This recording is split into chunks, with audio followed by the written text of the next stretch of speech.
Can I give you a word of advice? If you sense that the end is nigh and you're not quite ready to meet your Maker, make sure they put you in an upper room.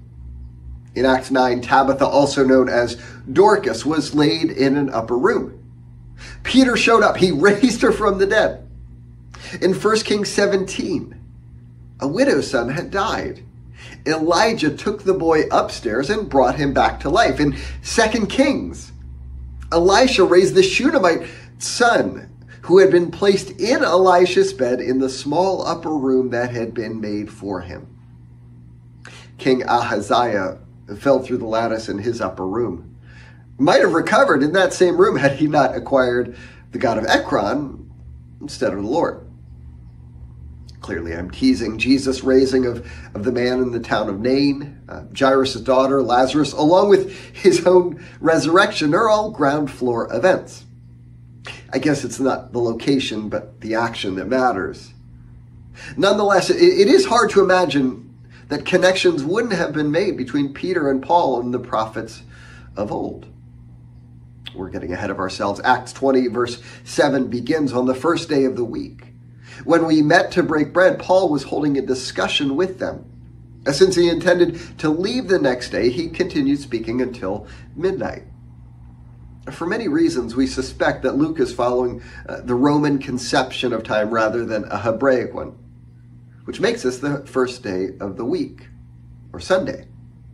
In his commentary, Stott remarks, "This is the earliest unambiguous evidence we have for the Christian practice of gathering together for worship on Sunday." Now, did Paul teach all day and then into the night? No, probably not. The service likely commenced Sunday at sunset. The congregation would have spent all day working and then gathered for worship in the evening of the first day of the week. Worship, as we'll see shortly, could last until morning, at which point they would again head off to work. Luke, who was a participant that evening, tells us there were many lamps in the upper room where we were gathered. This would have created a good deal of smoke, which accounts for the young man Eutychus sitting at the window. He's trying to get some fresh air. There is no blame or guilt assigned. It was late, he was tired, and he sank into a deep sleep as Paul talked still longer. And being overcome by sleep, he fell down from the third story and was taken up dead. But Paul went down and bent over him, taking him in his arms, and said, "Do not be alarmed, for his life is in him." Paul raised him from the dead. Perhaps to our amazement, follows that by going back upstairs, where he continued teaching until morning. When you think about it, seeing God's power on display, wouldn't you be an even more eager and attentive listener? This guy raised someone from the dead before our very eyes. Wouldn't you be hanging on his every word? Now, Paul certainly conversed with them for a long while before departing. But that's prefaced by something I skipped over. Teaching wasn't the first thing they did when they came back to the upper room.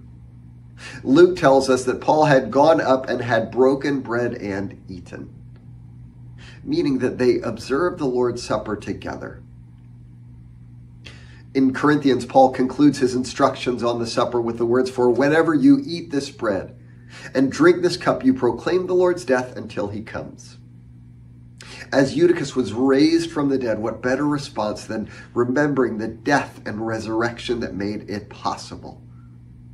Most of us aren't falling from third-story windows, but we've all got things we need delivered from. Death-like experiences of tragedy, heartbreak, perhaps slavery to sin, or so many others. The good news of this passage is that Jesus has the power to breathe new life. And he often does so through his community, the church. The right response is to give him glory for it. Have a blessed week, church.